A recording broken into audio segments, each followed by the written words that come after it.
The Montreal Canadiens are getting set to play the Detroit Red Wings tonight in Detroit, and their captain, Shea Weber, will be in the lineup. We definitely need a breakdown of this. It's instant analysis brought to you by Tylenol Rapid Release Gel Caps. Rapid release for rapid relief. To help break it down, let's bring in our Canadiens insider, Eric Engels, who's in Detroit right now. Eric, I really want to ask what the hell, but how did this happen so quickly, given the reports from the last week or so? Well, whatever the reports were the last week, the Canadiens said all along, until the swelling went down with the injury, we wouldn't know the severity of it. Well, he went and met with a specialist in Wisconsin who told him it's an ankle sprain and it's going to be 4 to 6 weeks. We all considered that to be good news, considering some of the stuff we were hearing. And obviously the swelling went down to a certain degree that he can tolerate a certain degree of pain that he's going to play. And this is nothing new for Shea Weber, who's played through a lot of pain throughout his entire career. But I think it's absolutely crazy that he's coming back 2 weeks out from the injury, when the minimum expected timeout would be 4 weeks, according to the doctor. So it's remarkable, certainly inspiring for the players. And you understand it from a player's perspective, a coaching perspective. These guys will do anything and everything to help the team. And Shea Weber is probably the best example in the National Hockey League of a guy that's like that.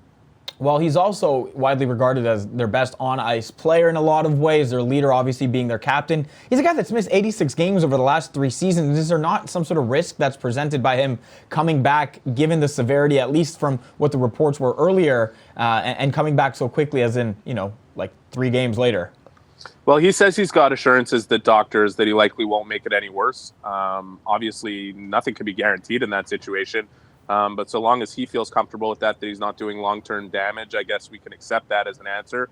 In my view, putting him out there at probably what's far less than 100%, not, 90 or 95%. He's clearly nowhere near 100%. He's playing through a lot of pain. If he loses an extra step here and gets pasted into the boards and suffers a shoulder injury, you can, there's stuff like that's obviously a factor, and it makes you call into question what the Canadiens are thinking, putting him back out there.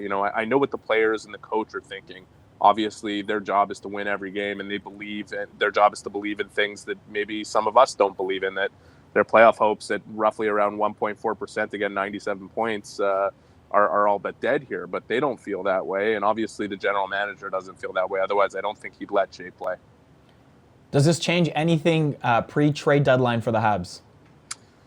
Not yet. I mean, It seems clear they don't have a very clear path on where they're going. I think we can all see that they're trending towards being a seller here, but so long as he's playing, so long as Gallagher's going to try to potentially push through a leg injury, so long as the Drouin is going to continue to play with what's clearly an uncomfortable wrist, and Paul Byron's coming back for the first time in 3 months, or over 3 months after having knee surgery, this team still believes, and so long as that's the case, it's hard to pin down exactly what they're going to do.